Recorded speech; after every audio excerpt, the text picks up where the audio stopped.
자, 14절에서 19절 말씀을 우리 같이 함께 한 목소리로 합독하도록 합니다. 하나님이 이르시되 하늘의 궁창에 광채들이 있어 낮과 밤을 나누게 하고 그것들로 징조와 계절과 날과 해를 이루게 하라. 또 광채들이 하늘의 궁창에 있어 땅을 비추라 하시니 그대로 되니라. 하나님이 두 큰 광명체를 만드사 큰 광명체로 낮을 주관하게 하시고 작은 광명체로 밤을 주관하게 하시며 또 별들을 만드시고 하나님이 그것들을 하늘의 궁창에 두어 땅을 비추게 하시며 낮과 밤을 주관하게 하시고 빛과 어두움을 나누게 하시니 하나님이 보시기에 좋았더라. 저녁이 되고 아침이 되니 이는 넷째 날이니라. 아멘. 자, 우리는 지금까지 하나님이 첫째 날에 창조하신 날부터 셋째 날까지 하나님이 어떻게 창조의 역사를 이룩했느냐, 자, 그 창조의 역사를 통해서 하나님이 어떤 분이신가를 배웠습니다. 자, 오늘 창조의 네 번째 날 사건을 접하게 되는데요. 넷째 날 창조의 사건은 바로 첫째 날 창조된 빛과 병행을 이루는 것들을 창조하셨습니다. 자, 그것들은 하늘의 태양 그리고 달, 별들을 만드신 것으로 나타납니다. 여기에 하늘은 8절에 나오는 둘째 날 만들어진 하늘과 다른 하늘을 얘기하고 있습니다. 자, 둘째 날에 만들어진 하늘은 땅에서 약 1,000km에 해당하는 대기층을 얘기합니다. 넷째 날에 소개된 하늘은 1장 1절에 창조하실 때 만들어진 대기권 밖의 대우주의 별들을 얘기하고 있어요. 그리고 그 우주 공간, 대우주의 공간을 말하는 그 하늘을 얘기하고 있습니다. 자, 네 번째 날 전까지 텅 비어 있었던 광대한 우주 안에 무엇을 채우십니까? 해와 달과 수천억 개의 별들을 창조하여서 그곳에 충만하게 채워내십니다. 하나님은 무대 설치의 대왕이라고 생각할 수 있어요. 사람들이 공연을 할 때 작은 무대를 꾸미지 않습니까? 무슨 콘서트나 어떤 무슨 행사를 할 때, 뭐 우리가 가까운 시청에 어떤 행사를 할 때도 가보면, 가보셨나 모르겠습니다만은 저는 몇 번 가봤어요. 지금은 가지 않는데 누가 행사를 한다고 해서 한번 갔더니 무대가 아주 휘황찬란하게 설치가 됐더라고요.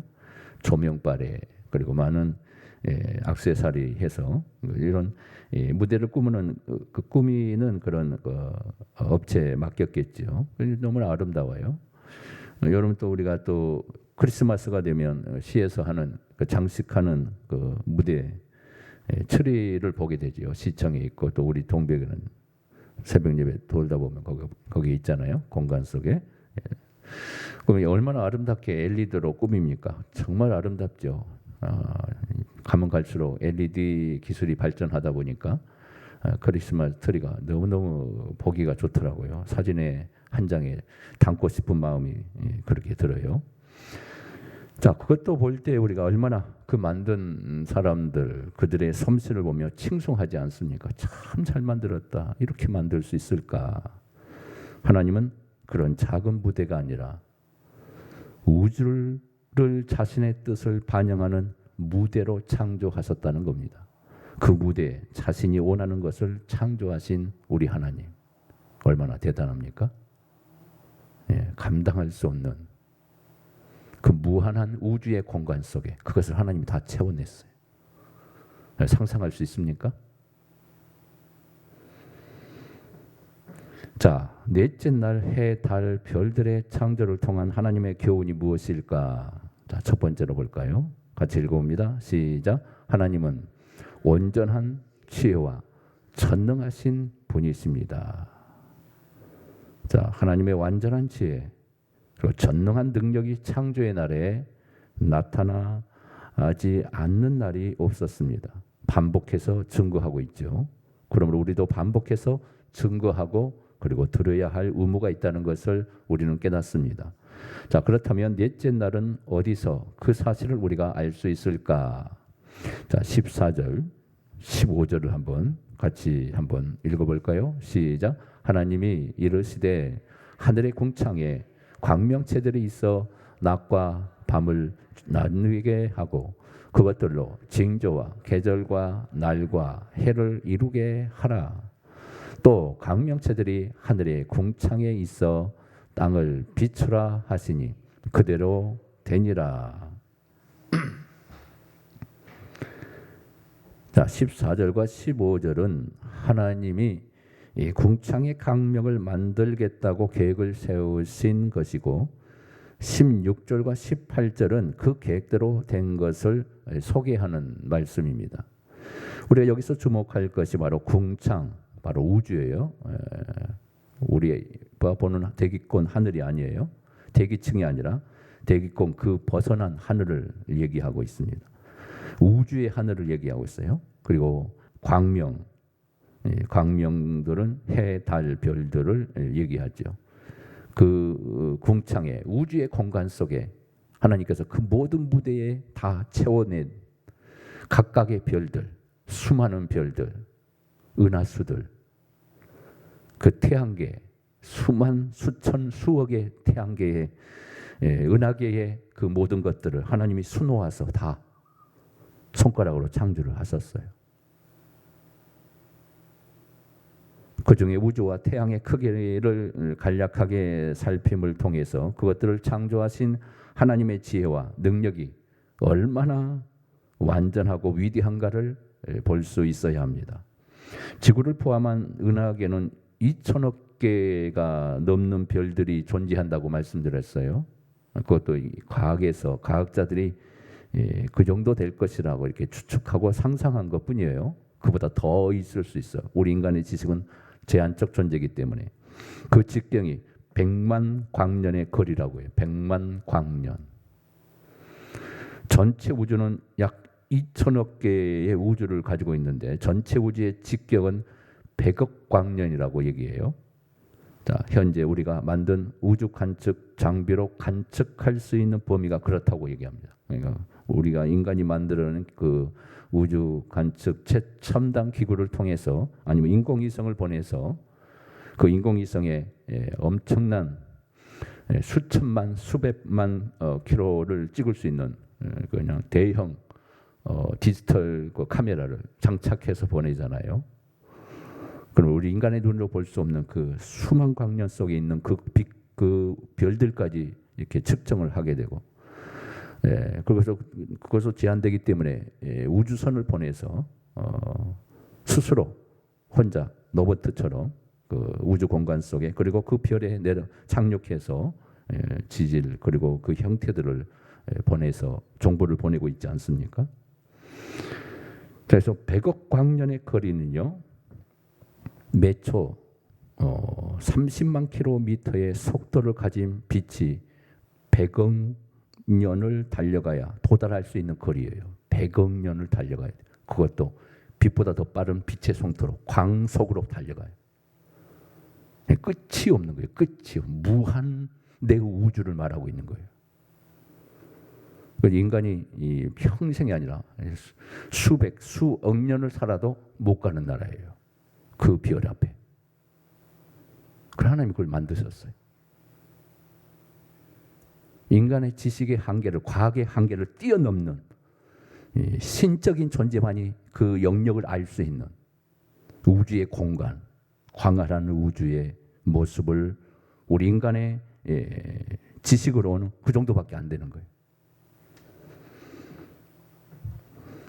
우리가 천국에 가면은 그보다 더 많은 하나님의 만드신 창조의 행성들을 직접 우리가 볼 수 있는 광경이 펼쳐지게 될 것입니다.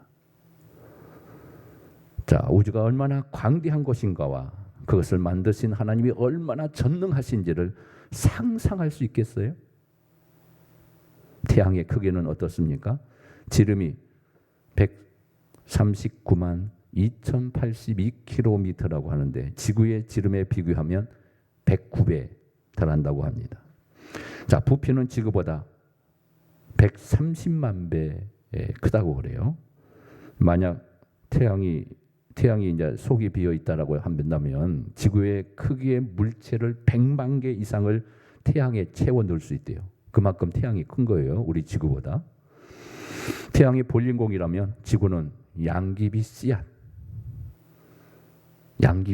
정도 된대요. 잘 안 보여요. 눈곱만도 잘 안 보이는 거예요. 점이에요, 점. 우리 지구라는 존재가요. 태양의 표면의 온도는요, 화씨로 약 1만 도라고 해요. 1만 도. 가까이 갈 수가 없는 거예요. 그러니까 멀리서 카메라로 찍는 거죠. 우주선도 가까이 가는 순간 다 녹아버려요. 자, 중심 온도는 2,700만 도라고 하는데 2,700만 도. 이거 뭐 감이나 느낄 수 있겠어요? 과학자들의 설명에 의하면 태양은 핵분열이 아니라 핵융합의 원리로 열과 빛을 만들어낸다고 그렇게 주장합니다. 자, 앞으로도 약 50억 년 동안 활동할 수 있는 그런 에너지를 가지고 있대요. 태양이. 자, 핵분열의 방법은요, 우리가 알듯이 그 후에 매우 위험한 쓰레기들을 배출합니다. 핵분열을 하게 되면. 그런데 핵융합은 그런 것이 거의 없답니다. 하나님이 얼마나 지혜롭게 만들었겠어요. 그래서 핵이 다 폭발하면서 계속 그 열을 만들어내고 있잖아요. 태양 자체에서 이 태양 자체가 불덩어리. 이 핵덩어리라고 핵. 근데 핵융합은 바로 그런 쓰레기들이 나오지 않는데요. 아무리 융합을 해도. 인간이 그걸 못 만드는 거예요. 인간이. 핵융합 발전소를 만들 수가 없다는 거예요. 왜냐하면 그 핵융합이 될 때에 수천만 도의 그 그릇을 담아낼 수 있는 용기를 인간의 지혜로 못 만들어낸 거예요. 다 녹아버리니까. 그래서 지금 원전이 왜 위험한가? 핵 폐기물 때문에 위험한 거예요. 그러나 태양계에서는 핵 폐기물이 필요가 하지 않아요. 그냥 쓰레기가 나오지 않으니까. 하나님이 그렇게 지혜롭게 만들어요. 우리 인간이 만들어낸 핵 발전소는 핵 폐기물, 방사능 폐기물이 존재하잖아요. 그게 수천 톤, 수만 톤이 남아요. 이것은 인류 조상 후대로 대대로 300년, 400년, 500년, 600년 수천만 년 동안 그거는 분해되지 않는 것들입니다. 여러분, 운하룸이죠. 그 핵원료가 1g에 석탄 3톤의 에너지를 발생해요. 얼마나 우라늄이 대단합니까? 그래서 작은 톤으로 엄청난 열을 발생하게 만들고, 그래서 석탄보다 원자력을 선호한 것이 사실입니다. 근데 폐기물 때문에 문제가 아닌가요? 폐기물을 몇백 년 동안 그 나라에서 보관을 잘못하게 터지게 되면 방사능이 자꾸 사람이 다 죽어요. 피폭돼서. 그래서 일본에서는 이 방사능에 대한 옛날부터 접근하기 힘든 이런 무서운 원자폭탄에 대한 그들이 두려움을 갖고 있었기 때문에 그 원자에 대한 핵에 대한 이 부자연스러운 그들의 의식을 잠재우기 위해서 뭘 만들었어요? 만화를 만들었어요. 만화가 무엇으로 나타났어요? 아톰이라는 만화를 만들었어요. 아톰이 핵 분열로 원자 핵으로서 움직이는 로봇이에요. 그래서 친근감 있게 만들었어요. 그래서 원대 지금 후쿠시마 원전 폭발로 인해서 얼마나 엄청난 오염, 지금 태평양이 다 오염되고 있어요. 태평양에 있는 고기들은 이제 핵 피폭으로 인해서 먹지 못하는 어류들이 되어가고 있습니다. 이게 재앙이에요. 인간의 재앙이에요. 그러나 하나님이 만드신 핵융합은 그런 일이 없어요. 인간의 지혜로 그걸 감당할 수 없는 거예요. 만들어낼 수 없는 거예요. 하나님이 어떤 분이시기에 대기, 대우주와 태양을 창조할 수 있었을까? 이 완전한 지혜, 전능한 능력을 가지신 분이 아니면 이걸 만들어낼 수 없는 거예요. 하나님만이 하신 거예요. 하나님의 지혜의 능력의 속성을 이해하는 방법 중에 하나가 바로 이 창조하신 하나님의 역사를 우리가 묵상하면서 하나님이 이런 분이시구나, 이걸 아는 거예요. 천지창조 끝. 하나님이 창조했대 끝. 이게 아니라는 거예요. 창조의 역사 속에 하나님이 어떤 모습으로 존재하고 있는가, 이걸 보여주는 거예요. 자, 시편 8편 3절의 말씀 보면 이런 말씀이 있어요. 함께 볼까요? 시작. 주의 손가락으로 만드신 주의 하늘과 주께서 베풀어 두신 달과 별들을 내가 보니. 시편 기자가 우주를 보면서 하늘과 별들, 달들을 보면서 하나님의 아름다운 지혜를 찬양해요. 하나님의 손가락으로 이걸 만드셨다고. 마태복음 19장 26절에 이런 말씀이 있어요. 같이 봅니다. 시작. 예수께서 그들을 보시며 이르시되 사람으로는 할 수 없으나 하나님으로서는 다 하실 수 있느니라. 믿으십니까? 하나님의 능력의 무한함, 우리 인간의 지식으로는 측정할 수 없는, 측량할 수 없는 그 사랑의 위대함, 그 지혜의 놀라움, 천지 만물의 창조의 모습을 통해서 우리는 그 하나님의 위대함을 묵상하는 겁니다. 자, 두 번째, 같이 읽어봅니다. 시작. 하나님은 선하시고 자비로우신 분이십니다. 하나님이 그런 분이심을 어떻게 알 수 있습니까? 넷째 날 해와 달을 창조하신 목적을 통해서 우리가 알 수가 있게 됩니다. 하나님이 해와 달을 창조한 목적을 몇 가지로 소개하고 있습니까? 자, 16절과 17절을 한번 다시 봅니다. 시작. 하나님이 두 큰 광명체를 만드사 큰 광명체로 낮을 주관하게 하시고 작은 광명체로 밤을 주관하게 하시며 또 별들을 만드시고 하나님이 그것들을 하늘의 궁창에 두어 땅을 비추게 하시며. 자, 큰 광명체 태양이고 작은 광명체는 달을 가리켜요. 자, 그것의 역할들을 먼저는 낮과 밤을 주관, 다시 말하면 시간을 구분하게 하셨다는 거예요. 시간. 자, 여기서부터 시간이 시작돼요. 시간을 창조하신 하나님. 창세기 1장에 보면 하나님은 시간을 창조했을 뿐만 아니라 그것들의 구분을 명확하게 하셨다는 것을 알 수 있어요.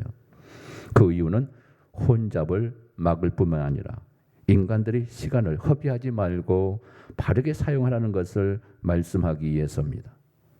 태양과 달의 또 다른 역할은 바로 땅에 사는 인간과 모든 생명체의 삶에 완벽한 환경을 제공하기 위해서 하나님께서 태양과 달을 만드신 겁니다. 태양에서 지구까지의 거리는 약 1억 5천만 킬로가 된다고 그래요. 만일 현재 태양과 지구의 거리에 조금만 이상한 일이 생긴다면 지구 안에 살고 있는 생명체가 존재할 수 없게 된답니다. 그러니까 0.0000 몇 초만 틀어져도 우리 지구에는 큰 재앙이 일어나요. 한쪽 편에서는 막 홍수가 일어나고 노아의 홍수를 방북케 하는, 또 한쪽 편에서는 뭐예요? 빙하의 상태가 일어나. 극도로 막 영하 80도, 100도까지 일어나서 다 얼어 죽어버려요. 모든 생물들, 생명체는 다 죽어버려요. 이게 하나님이 하시는 거예요. 인간의 어리석음이 얼마나 교만하고 하나님이 없다는 소리, 하나님이 존재하지 않는다는 소리, 이 모든 우주는 자연이 만들어서 자연이 우연히 움직이는 것처럼 얘기하는 이런 무식한 말이 어디 있어요? 과학자들이 말입니다. 또한 태양이 지금처럼 안전한 상태가 아니라 어떤 폭발을 일으키게 된다면 지구에 대재앙이 일어난다고 해요. 실제로 1989년 발생한 태양 폭발이 우주에서 한번 일어났다고 해요. 그래서 캐나다의 한 발전소가 정전이 되는 사건이 벌어졌답니다. 그래서 수백만 명의 시민들이 어둠 속에서 갇히는 그런 사건이 일어났다고 해요. 하나님은 태양이 완벽한 균형을 유지하고 빛과 열을 발하게 하셨습니다. 그 빛과 열과 인간과 동물과 식물들이 안전하고 풍요롭게 살아갈 수 있도록 하나님께서 늘 간섭하고 계세요. 자, 달의 역할은 어떨까요? 달과 강명체가 아니라 달은 발광체가 아니죠. 반사체입니다. 지금 지구의 4분의 1에 해당하는 게 달이죠. 지구와 가장 가까운 데 있는 약 35만 킬로미터라고 합니다. 가장 먼 거리는 약 4만 킬로. 그러니까 좀 가장 멀리 떨어질 때 달이 돌기 때문에 가장 멀리 가게 되면 이제 4만 킬로가 된다고 그래요. 달의 역할이 무엇일까요? 자, 대양의 조석을 만들어냅니다. 지구의 양쪽 표면이 달과 일직선상에 위치하게 될 때 물이 차는 만조 현상이 일어나요. 동해안에서는 그런 물이 쓰고들고 잘 안 보이는데 서해안에 가보면 물이 막 확 쏟다가 다시 막 오후에 되면 물이 뭐 무섭게 들어와요. 쓸 때도 막 물이 막 하고 막 처음에 천천히 갔다가 막 갑자기 달이 점점 멀어지는 순간 이렇게 기울기가 좀 바꿔지니까 그때 막 물이 확 내려가는 걸 보고, 물이 들어올 때도 마찬가지. 들어오는 순간 확 들어와요. 그리고 어느 정도 차면은 천천히 들어오는데 들어오는 순간 확 들어오는데 사람들이 천천히 들어올 거다 하면서 거기서 계속 바지락하고 있고 막 앉아 있고 농담 따먹고 있다가 물이 잠겨 버려요. 물이 막 급속도로 들어오기 때문에. 그걸 바다에서 안 사는 사람은 잘 모르니까, 그거는 지식이 없으니까 바다에서 그런 현상들이 가끔씩 일어나요. 그래서 만조 현상, 그리고 그렇지 않을 때 물이 빠질 때는 이 간조 현상이 이 달의 역할을 통해서 일어나게 됩니다. 얼마나 대단합니까? 왜 이렇게 만들었을까요? 왜 물을 쓰고 달게 이렇게 쓰고 들어오게 하나님이 이렇게 할까? 그냥 늘 가만히 놔둬도 상관없지. 이것이 하루에 2번씩 지구에 일어나는데 지구의 생태 환경을 유지하는데 중요한 역할을 하게 만듭니다. 만일 지구에 이런 현상이 일어나지 않는다면 해수면에 가까이 사는 사람들은 다 죽게 된대요. 그리고 수많은 오족 자원들이 사라지게 된답니다. 무엇 때문에 하나님이 이렇게 창조하신 것일까? 지구에 살게 될 모든 인간들과 생명체들에게 완벽한 삶의 환경을 주시려는 하나님의 계획하심 때문에 이렇게 만든 거예요. 우리를 보호하고 우리를 생명을 유지하는 삶으로 하나님께서 하나님의 특별한 사랑의 배려 때문에 이 현상을 통해 지구가 공간 속에 떠 있으면서 그리고 많은 환경의 변화 속에서도 그 모든 것들을 잘 유지하며 온도와 기후와 모든 것들을 다 통솔하고 있는 하나님의 역사를 보게 되는 거예요. 피조물을 향한 하나님의 완전한 선하심과 무한한 자비의 마음을 우리는 보여주고 있는 것입니다.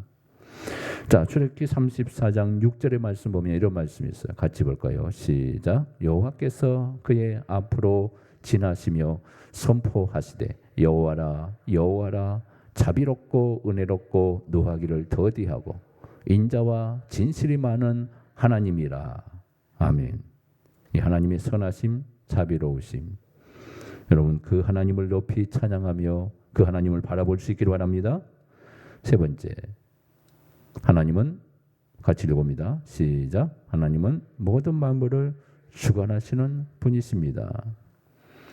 자, 하나님이 하신 일과 하나님이 하시는 모든 일을 우리가 묵상하다 보면 그분의 지혜와 인간을 향한 사랑의 배려에 대해서 감탄하지 않을 수가 없게 됩니다.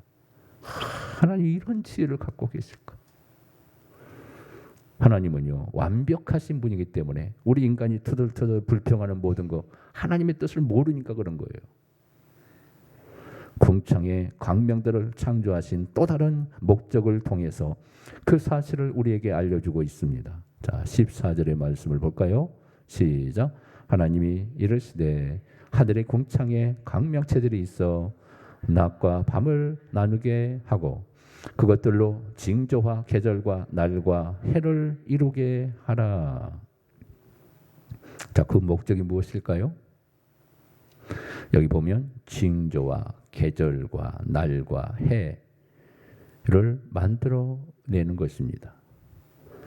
자, 이 말을 다시 풀면 표지와 계절과 1년을 만들어 내는 역할을 하게 했다는 거예요.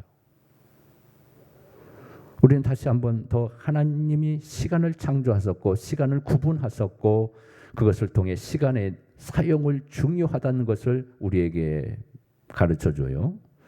만일 시간의 기준과 구분이 없다면 어떻게 되었을까요? 인간의 삶은 무질서한 삶이 되어버려요. 사람 간의 어떤 만남과 같은 약속을 해도 쉽게 만날 수가 없습니다. 시간을 모르기 때문에. 언제 만나자 하면 시간이 없어요. 정확한 시간이 없어요. 그러면 못 만나고 약속이 안 되는 거예요. 어떻게 돼요?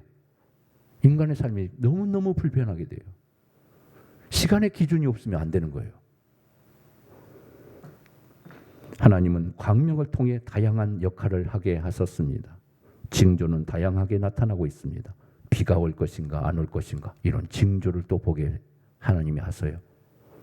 구름이 많이 낀다 그러면 징조가 있다. 무슨 징조예요? 비가 오겠다는 징조. 갑자기 막 쑤시고 어디가 막 허리가 아프고 막 무릎이 쑤시면 뭐가 한다? 비가 오겠구나. 징조가 나타나는 거예요. 인간의 몸에서도 징조가 나타나요. 왜 그래요? 비가 오는 그 기후가 변하게 되면 기온이 낮아져요. 그래서 기온 때문에 우리의 피가 그리고 우리의 모든 혈관이 수축하고 평창하고 하는 거예요. 그러니까 그래서 쭉 여기 근육도 피부도 좁아졌다가 펴졌다가 그러니까 그래서 이렇게 압박을 하니까 아픈 데가 증상이 나타나는 거예요. 기압 때문에 그런 겁니다. 자, 예수님이 탄생했을 때도 동방박사들이 뭘 보고 왔어요? 비열의 징조를 보고 왔어요. 하나님이 징조를 통해 역사하시는 거예요. 예수님이 십자가에 달렸을 때도 하나님의 슬픔을 나타내는 한 3시간 동안 어둠으로 우리 주님이 돌아가시는 십자가의 현장의 전체가 그때가 전 세계가 그랬는지 모르겠습니다만은 근데 이스라엘 전체 땅에 어둠으로 칠흑 같은 어둠으로 3시간 동안 하나님이 침묵하는 그 모습을 보여줘요. 어둠을 통해서. 하나님이 미래의 심판에 대한 징조들을 말씀하죠. 이런 징조가 있을 것이다. 이 징조가 있을 때 때가 가까운 줄 알라. 이렇게 말씀하죠. 그러나 이 징조들은 인간들이 사용하는 점성술과 같은 미신의 징조와는 완전히 다르지요. 기독교 안에도 12궁성을 예수님의 생애에 맞추는 사람들이 있어요. 전혀 성경의 가르침과 맞지 않는 미신적 그런 주술적 그런 행위지요. 철저히 성경은 그런 걸 배격합니다. 구약 성경에 따르면 그런 자를 다 돌로 쳐서 죽이라고 그랬죠. 자, 시간과 관련된 태양의 역할은 너무나 많습니다. 하루와 1년의 구분을 만들어내시는 인간의 활동의 시간과 마침을 구분짓게 하시는 이 모든 것 현재 우리가 사용하고 있는 태양력을 만들게 하셨습니다. 태양력에 의해서 달력이 만들어진 거예요. 태양은 날을 정하고 달은 올을 정하고 계절의 변화를 만들어냅니다. 시계와 납침판과 내비게이션이 만들어지기 전에는 태양과 달과 별들의 역할이 너무나 중요했어요. 특별히 바다를 향해하는 사람들에게 인간들은 절대적 표지로 삼았습니다. 사계절은 어떻습니까? 이것들을 따라서 씨를 뿌리고 자라고 거두고 쉬게 하셨습니다. 이것을 따라서 구약시대 이스라엘 백성들은 하나님께 제사를 드릴 수가 있게 되었습니다. 자, 사계절 때문에 오늘 우리가 꽃이 만발하는 봄의 꽃의 향기를 감상할 수 있게 하셨어요. 초록이 가득한 세상을 보게 하셨어요. 봄이 되면 이제 촉이 나고 싹이 나서 어떻게 됩니까? 이파리가 나와요. 그래서 천천히 푸르른 초장처럼 얼마나 푸르러집니까? 가을이 되면 그 모든 푸르렀던 단풍잎들이 다 수수수수 자동으로 떨어져요. 하나님이 바람 부르니까 솔솔솔 바람 부르니까 낙엽들이 안 떨어지려고 해도 떨어져요. 수분이 다 떨어지고 그러니까 그것이 매듭이 딱 말라가지고 바람 부니까 쑥 바람 부니까 툭 떨어지는 거예요. 수분이 있으면 안 떨어져요. 살아있으니까. 하나님이 그렇게 하세요. 만드시고 그런 것까지 다 입히신다고 말씀하지 않습니까? 잡초까지도 하나님이 기르신다고 하지 않습니까? 사계절 때문에 아름다운 옷을 갈아 입을 수가 있고 아름다움을 드러낼 수 있는 계절의 삶 속에 살고 있잖아요. 이 모든 것이 절대로 우연히 만들어지지 않았다는 사실입니다. 하나님의 인간의 유익과 활동을 위해 창조해 주셨다는 사실, 이 하나님의 엄청난 사랑과 배려하심, 인간을 향한 하나님의 이 놀라운 사랑의 배려 앞에 감사하며 사시길 바랍니다. 자, 마지막 네 번째 같이 읽습니다. 시작. 하나님은 영광 중에 거하며 나타내는 분이십니다. 자, 우리의 삶에서 제일 되고 중요한 일은 하나님을 아는 것이라고 그랬어요. 저도 늘 강조하는 게 바로 하나님을 아는 거예요. 성경은 하나님이 누구신가를 보여주는 책이라고 그랬어요. 하나님이 어떤 일을 행하셨는가를 보여주는 책이라고 그랬어요. 그걸 보는 거예요. 성경 보면서 다른 거 보면 안 돼요. 그걸 모르면 성경 보는 줄 보고 있는 거 아니에요. 하나님을 보는 거예요. 하나님의 일하심을 성경을 통해 보는 겁니다. 이스라엘 역사를 보는 게 아니에요. 그렇다면 어떻게 하나님이 더 많이 알아갈 수 있을까? 다시 말씀드리자면 창조를 통해서 계시된 하나님을 묵상함을 통해 하나님을 너무 많이 알 수가 있는 거예요. 그럼 창세기 1장 다 끝내줘놨는데 여기서 하나님의 모든 모습을 다 보잖아요. 우리는 그런 것들이 묵상되지 않기 때문에 하나님에 대한 원망과 불평 속에 살 때가 너무나 많지 않습니까? 이래서 불편하고 저래서 불편하고 그래서 원망 불평을 털어놓고 짜증내고 스스로 하나님 앞에 막 못마땅하게 여기는, 여러분 우리가 혼만 하고 사는 것조차도 감사해야 돼요. 혼만 하고 살 수 있는 것조차도. 넷째 날 광명체의 창조를 통한 또 다른 역할은 무엇이었을까?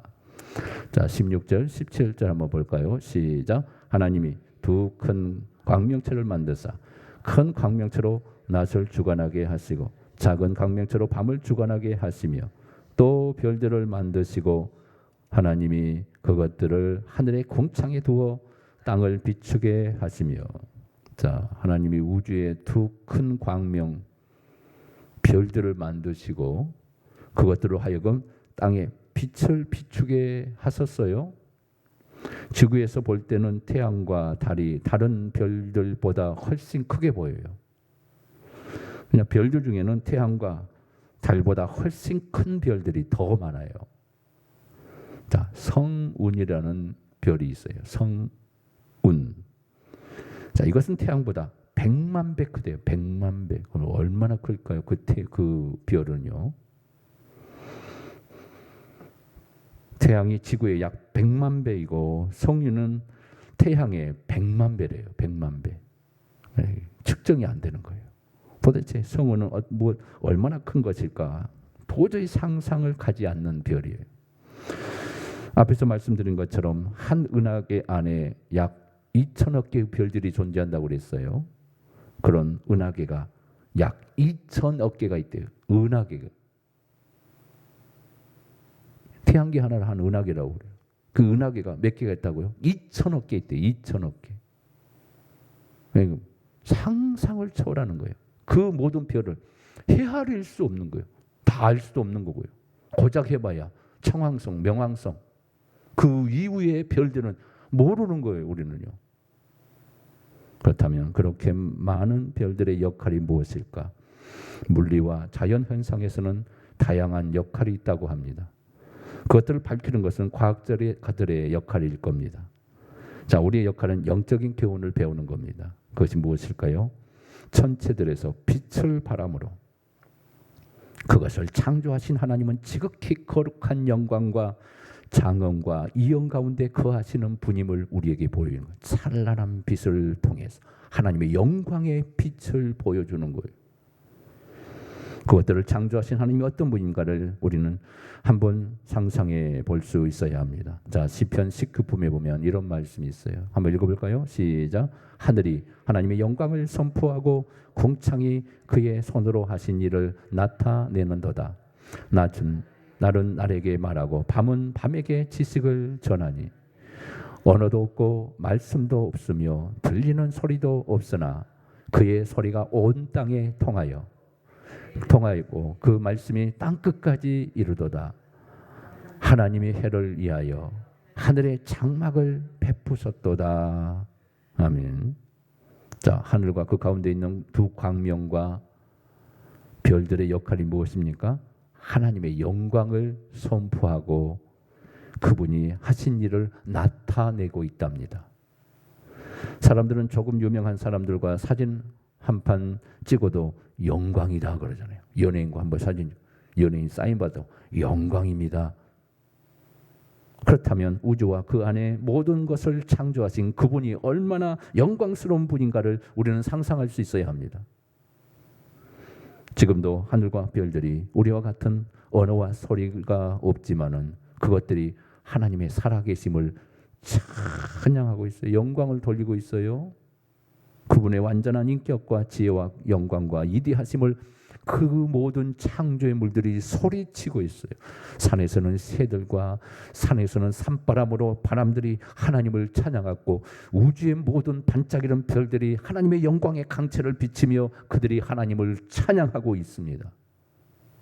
그리고 인간은 말도 못하는 그들이 하나님을 영광을 찬란한 영광을 위험 앞에 그들이 조아린다면 우리 인간은 뭐예요? 말도 하고 우리 눈도 있고 다 느끼며 감각을 가지고 있는 인간이 하나님을 찬양하지 못한다면 이것처럼 불행이 어디에 있겠어요? 눈과 귀를 열어 그분을 보고 들을 수 있어야 합니다. 하늘과 별든 진화론자든 말처럼 우연히 만들어진 것이라고 생각하는데 그것은 옳토당토 않는 말입니다. 하나님 자신의 말씀을 통해 창조하신 역사임을 믿으시기를 바랍니다. 우리가 하늘과 별을 바라보아야 하는 것은 바로 천체 숭배자들처럼 인간의 운명을 알려는 것이 아니라 하나님의 영광을 보기 위해서 하늘의 별들을 보는 거예요. 그분의 위대하심과 강대한 지혜를 알기 위해서 그 모든 우주의 별들을 쳐다보는 거예요. 시편 147편 마지막 볼까요? 시작. 그가 별들의 수호를 세시고 그것들을 다 이름대로 부르시는도다. 우리 주는 위대하시며 능력이 많으시며 그의 지혜가 무궁하시도다. 하나님이 얼마나 위대하신지 알겠어요? 별들을 다 수호를 세신대요. 우리 머리카락까지 세신 분이신. 이 머리카락은 아무것도 아니에요. 그렇죠? 그 우주의 광활한 몇천 몇 억년 광년까지 가도 갈 수 없는 끝이 없는 그 우주의 모든 우주의 별들을 우리 하나님은 다 세시고 계신데요. 왜? 하나님이 다 그것을 수노가 만들었기 때문에 하나님 한눈에 다 보고 계세요. 그걸. 자, 마지막입니다. 첫 번째 우리가 뭘 배웠어요? 하나님은 온전한 지혜와 전능하신 분이시다. 두 번째, 하나님은 선하시고 자비로우신 분이시다. 세 번째, 하나님은 모든 만물을 주관하시는 분이시다. 네 번째, 하나님은 영광 중에 거하시며 나타내시는 분이시다. 무엇을 통해? 우주의 창조, 하나님이 창조한 그 모든 것을 통해 이걸 보여주고 있다는 겁니다. 여러분, 그 하나님을 더 많이 알게 되므로 더 하나님께 가까이 나아가는 우리 모두가 되기를 주님의 이름으로 축복합니다. 주님 가르친 기도로 마칩니다. 하늘에 계신 우리 아버지여, 이름이 거룩히 여김을 받으시오며 나라의 임하옵시오며 뜻이 하늘에서 이룬 것 같이 땅에서도 이루어지이다. 오늘날 우리에게 용할 양식을 주옵시고 우리가 우리에게 죄 지은 자를 사하여 준 것 같이 우리 죄를 사하여 주옵시고 우리를 시험에 들게 하지 마옵시고 다만 악에서 구하옵소서. 대개 나라와 권세와 영광이 아버지께 영원히 있사옵나이다. 아멘.